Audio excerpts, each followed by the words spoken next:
Hey, what is up, everybody? This is Steve Beach coming to you here. What a surprising way to kick off WWE's Extreme Rules 2019. We had an early match of The Undertaker and Roman Reigns going up against Shane McMahon and Drew McIntyre. The Graveyard Dogs kicking off the pay-per-view, jerking the curtain. I honestly didn't think this was going to be the main event of the show. I thought this was going to be like one of the second to last matches, like before Becky Lynch and Seth Rollins were to take it home, seeing how they're sort of like the flag bearers of the company as of right now.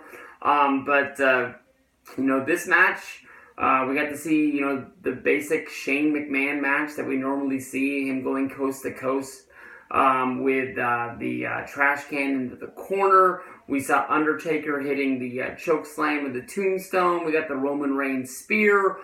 This match, of course, came with a run-in from Elias.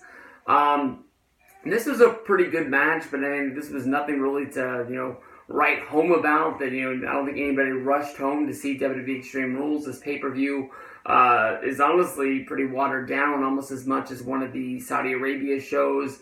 WWE is in a little bit of a transition going into the Paul Heyman and Eric Bischoff era. Shots fired from Kevin Owens on SmackDown. And then, of course, him taking his fight to Twitter, basically saying how many people were not featured on this show. A surprise bonus kickoff show match was Shinsuke Nakamura beating Finn Balor. Too much star power for that to be on the kickoff show. I can honestly tell you, I'm not really looking forward to much of the rest of the pay-per-view. I don't know really where to go from here. I thought that the one surprisingly funny thing about the match was, as soon as it was over, we had Roman Reigns making the save, hitting a spear on Drew McIntyre, which set up Undertaker to hit the tombstone on Shane McMahon. Once the pinfall happened, the commentator said that it was a sign of respect that they were showing each other. Undertaker looking into Roman Reigns' eyes, Roman looking at Undertaker's eyes. From me sitting at home, I honestly thought that Roman Reigns was scared of The Undertaker. Yeah, Roman beat him at WrestleMania 34 to close out the show, or was that 33?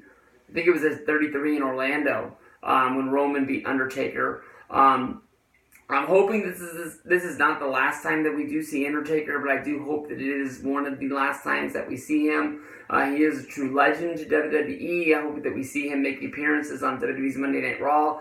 And his last match, honestly, should take place at WrestleMania, even if it is just another 2-minute ordeal. I can understand him wrestling on sporadic Saudi Arabia shows, since those are sort of just known as glorified house shows within WWE. Even Shawn Michaels did an interview where basically they asked him why he came back for the Saudi Arabia show, and he says he doesn't think of the DX versus Brothers of Destruction as a true comeback or a real match. It was just a glorified house show that he went out there and wrestled to help Vince McMahon out, do a favor, and get a paycheck for the night.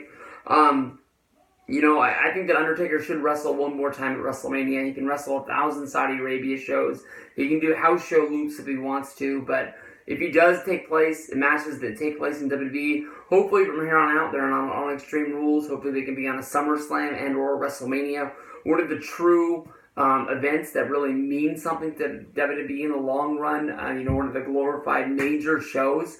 Extreme Rules has always sort of just been looked at as whatever. And when Undertaker was coming back for this tag match with Roman, I don't think anybody really had any high expectations. And a lot of people even thought that maybe he was coming back this soon because he knew how bad the Goldberg match was. And if it is going to be his last match, he didn't want to go down as being what he is remembered for. Doesn't want to be like the Willie Mays playing in the New York Mets outfield kind of deal. So we'll see what goes down with this. But rest of Extreme Rules, it's going to be The Aleister Black versus Cesaro match might be really good, and I'm hoping just they have some sort of a glorified look at Becky Lynch and Seth Rollins match to put them at that top place in WWE. Anything else? Going to be really surprising if they have my full attention for the rest of the night.